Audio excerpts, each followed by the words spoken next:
Hello everyone. So our today's topic is all about HTML comments, and we are using our previous file only. So in HTML, if you want to give comments, then you can write something like this. Okay, dash dash. Okay, and suppose you don't want this quotation, these two lines. If you don't want, okay. So we have started comment. Okay, that is using that angle bracket, exclamation mark, and two times dash. This indicates start of comment.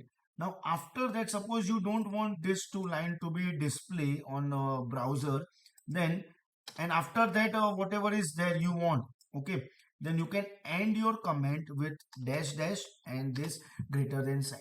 So right now, this portion is in comment section. Okay, so Control S. Earlier it was there. Okay, refresh. See, now it is not there. Okay, and suppose you want a particular part also in comment, like a translation or system you don't want, or you don't want all these things, so you can use something like this also. This is the start of comment.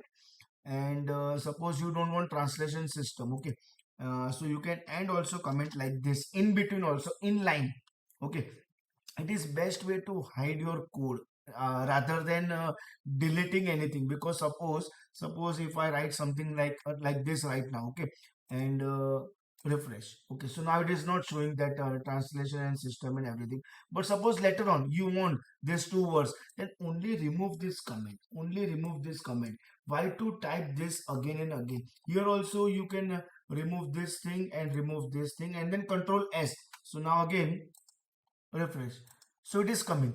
Unnecessary. Why to delete this line and again to type if required?